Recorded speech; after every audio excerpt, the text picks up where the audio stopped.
Good afternoon. Thank you all. I'm joined here today by our two finance critics, Shannon Phillips and Samir Kayende. And we're gathered, of course, today on the traditional territory of Treaty 6. And I'd also like to acknowledge the Métis people of Alberta who share a very deep connection with this land. Well, here we are, 6 months of waiting. 6 months, folks.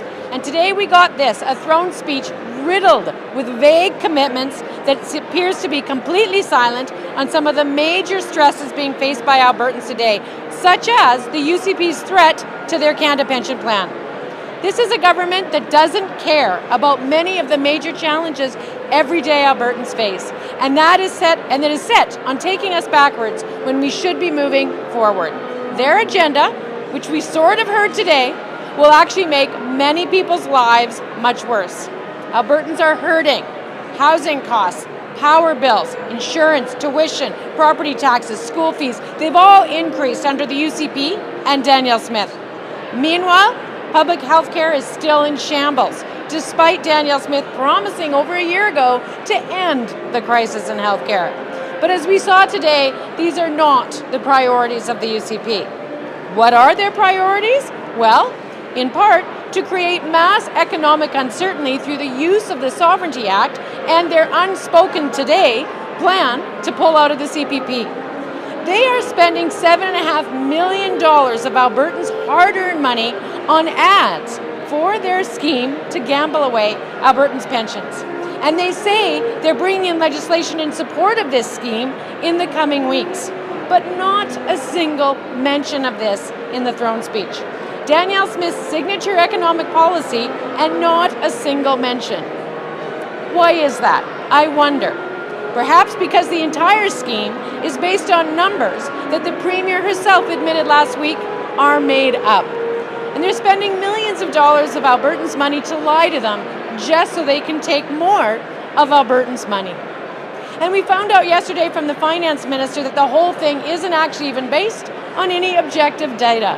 Rather, it's based on his feelings. This entire plan is a train wreck, and Danielle Smith is the conductor. Regular Albertans don't want this. Small business owners don't want this. Business leaders don't want this. It's a terrible idea, and it is time to drop it. Unfortunately, the UCP is moving full steam ahead. Now, worst of all, the UCP's plan to gamble with Albertans' pensions comes at a time when Albertans are actually facing tremendous economic insecurity. Researchers at U of C estimate that there are 115,000 Calgarians right now at risk of homelessness. Think about that for a second. 115,000 people in one city. That's more than the entire population, in fact, of Red Deer or Lethbridge. But what I heard today is that they're going to focus on building 12,000 units. That's it. That's barely more than have been lost during the UCP's time in government. The fact is, housing is one of the foundations of the economy. If we want to continue attracting people to live here, and if we want future leaders to stay here, we need real action on housing. And that's why we'll be bringing in legislation with real action later this fall. Now, on the UCP's first bill, I would characterize it as a gimmick at best. And at worst, it's a plan to permanently handcuff Albertans to the resource revenue roller coaster. Meanwhile, working families who are stuck they're paying constantly rising bills, and they are living paycheck to paycheck. And let me be perfectly clear. The multiple ways in which the UCP has made life more expensive for regular Albertans are just UCP tax increases by another name. Utility bills have doubled in the last year alone. Auto insurance is up 30%. Tuition is up almost 30%. Municipal taxes have increased due to pending cuts or funding cuts to municipalities. Those things alone. And then services aren't happening. Police officers the government promised for our major cities, 6 months later, no one knows where they are. Albertans are paying more, and they are getting less from this government. School and bus fees are up. Alberta students get less funding than anywhere else in the country. We're still short on many educational assistants after the UCP fired 20,000 of them. That is unacceptable. Likewise, the number of doctors accepting new patients has collapsed by 80% over the last 4 years, according to the AMA. So these are real problems in the lives of Albertans. But Bill 1 is just more dishonesty from Danielle Smith and the UCP. They've made life more expensive for regular Albertans in so many ways. So they claim to be saving you money when they actually have their hand in your other pocket. So thank you all. Thank you for your patience, and I'm happy to take any questions you might have. Thank you, and we'll start with Bob Weber, Canadian Press. Hi.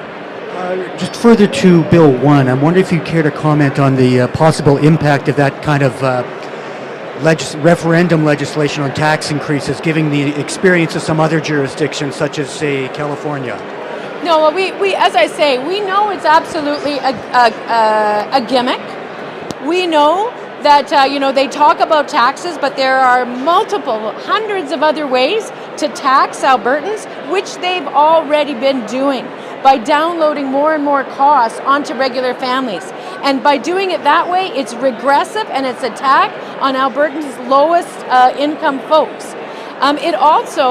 It chains Albertans to the revenue royalty roller coaster because it makes it impossible to confront and adapt to changing economic conditions. But ultimately, let's remember this. This is a government, a conservative government that has repeatedly, for instance, brought in balanced budget legislation. And as soon as they have to change it, they do. This is a gimmick. It's nothing more than a gimmick.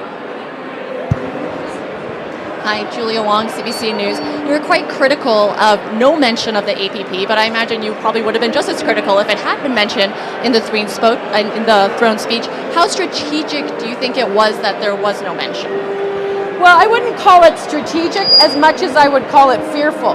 I think we know that more and more Albertans are getting increasingly angry at the misinformation that is coming their way from this government, at the wasteful expenditure of taxpayer dollars to share that misinformation with Albertans, and of course the level of insecurity that it offers to Albertans about their retirement security as well as their overall economic future.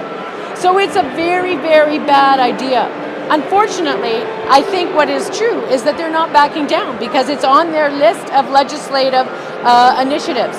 So, this is a government that doesn't know what it really wants to do, and it's creating nothing but uncertainty, and it's undermining Albertans as a result. We heard a few more details today about how, when, and where the province plans to use the Sovereignty Act. So when it comes to emissions caps on oil and gas, methane, and fertilizer, how effective do you think this is going to be? Well, listen, all along we have said that the Sovereignty Act is illegal when it comes to the rights of First Nations Albertans. It's probably illegal in a number of other ways. When it comes to the opportunity to reduce emissions and embrace new technology and renewable energy, we know that reducing emissions is in fact the price of entry to a modern energy economy internationally. And Danielle Smith is more interested in picking fights with Ottawa than making sure that Alberta gets a ticket to the ball. And so what we know is that we need to make grown-up plans to invest in clean technology, and invest in all forms of renewable energy, and to hold ourselves accountable to achievable targets. And Danielle Smith is more interested in setting up fights with other levels of government in order to distract Albertans from the fact that she is committed to leaving us on the side of the road when it comes to taking advantage of new economic opportunities. Any other questions on the floor? In a news conference today, the Premier said, "We are now seeing the consequences of not moving ahead with a capacity market for electricity."